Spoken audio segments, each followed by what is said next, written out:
Olá, olá, meu nome é Raíssa, sou mestre em Arquitetura e Urbanismo pela UFRN e trago para o evento o trabalho intitulado O Centro Histórico de João Pessoa, com análise e avaliação física das calçadas da Rua Duque de Caxias. Quando a gente fala em acessibilidade em centros históricos, a gente sempre lembra do IPHAN, lógico, que é aquele responsável pela proteção do patrimônio material e imaterial. E a gente sempre lembra também de todas as normativas que definem parâmetros de acessibilidade. Lógico que a gente sempre lembra em primeira da normativa da NBR 9050, mas existem outras que vão definir esses parâmetros. E a gente sempre se questiona de que forma elas trabalham juntos, né? Até que ponto o IPHAN permite que esses parâmetros, essas diretrizes, sejam aplicadas no bem, né, nos centros históricos. E a ideia do presente trabalho foi justamente perceber e identificar o que cada um desses materiais tragos para o estudo abordam as temáticas que foram avaliadas lá na Rua Duque de Caxias. Então, a gente vai encontrar 8 princípios da calçada, a gente vai utilizar, no caso, 8 princípios da calçada, a NBR 9050 de 2015 e o Caderno Técnico de Mobilidade e Acessibilidade Urbana em Centros Históricos do IPHAN, que foi disponibilizado em 2014. Então, vocês vão perceber que durante a avaliação vai ser considerado o que cada um fala a respeito da temática e, lógico, por fim, a gente vai ver o que o IPHAN diz, né? Se existe uma solução, a gente mostra o problema, mas a gente vai ver se o IPHAN dá uma solução para aquilo. Até porque vai ser ele que vai ser escutado, vamos dizer assim, na hora de realmente acontecer a intervenção ou a adaptação do espaço. O objeto de estudo, como vocês sabem, é a Rua Duque de Caxias. Ele está situado no centro histórico da cidade de João Pessoa. Anteriormente, ela tinha uma predominância de residências, mas hoje realmente a gente vê quase que a rua completa de comércio. Existem pouquíssimas residências, algumas igrejas, ruínas, mas no geral o comércio realmente toma conta da Rua Duque de Caxias. Aí vocês estão vendo duas fotos, a primeira da Rua Duque de Caxias em 1904, do acervo de Humberto Nóbrega, e a segunda foto de 2019, quando foi feita a avaliação, foi tirada por mim. A avaliação da Rua Duque de Caxias ocorreu de forma técnica, limitada nas calçadas, né, como já foi mencionado, e em especial nas calçadas do trecho da rua direita, como está sinalizado no mapa logo aqui abaixo. O trajeto ele teve mais ou menos 220 metros e foi percorrido por aproximadamente 3 minutos. Essa avaliação ocorreu no período da manhã de um sábado, onde o tráfego é muito mais intenso e acabou permitindo que o levantamento de dados ocorresse de forma mais ampla. Infelizmente, a gente não verificou a presença de pessoas com deficiência ou mobilidade reduzida durante essa avaliação, o que pode justificar um pouco diante da avaliação que foi realizada. A primeira avaliação que a gente vai fazer é em relação ao mobiliário urbano. Nesse trecho da Rua Duque de Caxias, foi vista a presença desse mobiliário urbano numa lixeira, e foi visto que existe apenas 60 centímetros para circulação livre de pedestres. O que a gente sabe que uma pessoa com cadeira de roda realmente vai encontrar dificuldade ou quase não vai conseguir trafegar por esses passos.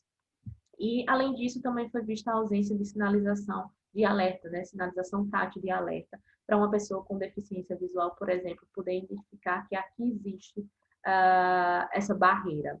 Outro princípio da calçada a respeito desse assunto vai afirmar que os mobiliários urbanos devem ser posicionados fora da faixa livre, ocupando preferencialmente a faixa de serviço. Aí a gente não conseguiu muito identificar o que é faixa livre e faixa de serviço. Não deve interferir nos rebaixamentos, não foi encontrado nenhuma rampa, nenhum rebaixamento nessa extensão toda da calçada, e além da necessidade de sinalização com piso tátil de alerta, que também não foi visto a presença. A NBR 9050, ela afirma que deve ser garantido espaço para aproximação de PCR e altura que permita o alcance manual das lixeiras do maior número de pessoas. Realmente, uma pessoa com baixa estatura ou utilizando cadeira de roda vai encontrar uma dificuldade de utilizar esse mobiliário urbano, essa lixeira. O caderno técnico IPHAN, por fim, ele afirma que deve ser remanejados aqueles mobiliários urbanos contemporâneos que dificultam a circulação nas calçadas. Então, a gente viu aí a compatibilização das ideias de cada material estudado. E, por fim, o IPHAN, ele realmente dá uma solução para esse problema, que é a possibilidade do remanejamento desse mobiliário. A segunda análise foi feita nesse trecho, onde ela está interrompida, né, uma calçada interrompida desde março de 2015, bem dizer 5 anos, e não existe nenhum isolamento, nenhuma possibilidade também de deslocamento, desviar, né, a calçada pela via. O que é um problema principalmente para as pessoas que usam um equipamento de locomoção ou carrinho de bebê, que também não existe nenhuma rampa aí para que isso ocorra. 8 princípios da calçada vai afirmar, né, vai afirmar que, definida pelo Código Brasileiro de Trânsito como passeio, a faixa livre de circulação de pedestres pela calçada não deve haver nenhum tipo de obstáculo, o que não aconteceu aí, ou qualquer interferência permanente ou temporária. A NBR 9050 afirma que as obras existentes sobre o passeio devem ser sinalizadas e isoladas, assegurando-se a largura mínima de 1,20 para a circulação, que infelizmente aí também não seria nem possível devido à presença de veículos em toda a extensão da calçada. Pode-se dizer que em toda a extensão da rua Duque de Caxias existem esses estacionamentos, o que acaba dificultando demais o uso, principalmente dos rebaixamentos das calçadas, por pessoas que utilizam cadeira de roda, ou carrinho de bebê, ou qualquer outro equipamento de locomoção. Realmente não é respeitado. E, por fim, o caderno técnico IFAM não menciona a respeito dessa temática, que é essa calçada interrompida por alguma obra parcial ou temporária. Tá? A terceira análise foi nesse trecho da calçada, onde a gente observou que, devido à presença dessa sinalização, a faixa livre, né, esse espaço livre aqui da calçada é de apenas 70 centímetros e a calçada inteira ela só possui 1,3 m de largura. A 8 princípios da calçada vai afirmar que em locais onde o dimensionamento da calçada adequada não é possível, nesse caso que só tem 1,3 m, tais como centros históricos e áreas tombadas, outras opções devem ser exploradas, como a rua pedestrianizadas ou compartilhadas. A NBR 9050 afirma que o dimensionamento da calçada deve possuir largura mínima de 1,90 m e faixa livre de no mínimo 1,20 m. O caderno técnico afirma que as calçadas devem e pode ser alargada ao menos uma das laterais.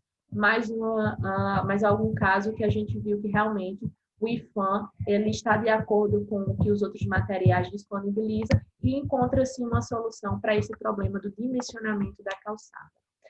A quarta análise ocorreu nesse trecho, em especial na tampa de inspeção acima do nível do piso, prejudicando o trajeto.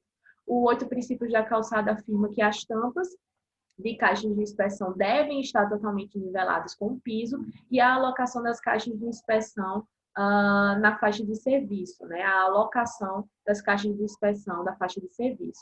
A NBR 9050 afirma que a superfície das tampas deve estar niveladas com o piso adjacente, preferencialmente fora do fluxo principal de circulação. Imagina uma cadeira de roda ou um carrinho de bebê passando por aí. Realmente vai ser uma barreira. E o caderno técnico IFAM afirma que as calçadas devem ter piso pavimentado de maneira regular, sem saliência ou buraco. Mais uma vez, a gente encontrou a compatibilização de ideias expostas nos 3 materiais. E, por fim, a descrição relativa às rampas, né? Os equipamentos urbanos prejudicando o acesso lateral das rampas. Nesse primeiro caso, a gente praticamente não vê funcionalidade nenhuma desse rebaixamento, que não dá praticamente lugar nenhum a uma parede. Nesse outro caso, a gente vê a rampa totalmente degradada, destacando que nesse trecho estudado foram apenas as 2 rampas, os 2 rebaixamentos encontrados, não existe nenhum outro. A largura dessa rampa, em especial, é de 1,28 m, e nenhum dos casos, na verdade, nessa casa especial, nenhum dos lados possui inclinação lateral, e nesse daqui existe apenas desse lado, o que acaba não sendo muito útil devido a esse poste. 8 princípios da calçada vai afirmar que em calçadas estreitas, onde a largura do passeio não for suficiente para acomodar o rebaixamento faixa livre com largura de no mínimo 1,20 m, deve ser implantada extensão do meio-fio ou faixa elevada para travessia ou rebaixamento. A NBR diz que a largura mínima tem que ser 1,50 m e existência de rampas laterais com inclinação máxima de 5% sinalizadas. E o caderno técnico afirma que deve-se seguir as diretrizes apresentadas pela NBR 9050. Em conclusão, podemos definir que houve sim uma compatibilização das informações expostas nos 3 materiais, com exceção da segunda análise referente a calçada interrompida por obra permanente ou temporária, que realmente o IFAM não mencionou nada a respeito. Então é isso, muito obrigada, espero que tenham gostado da apresentação e até mais.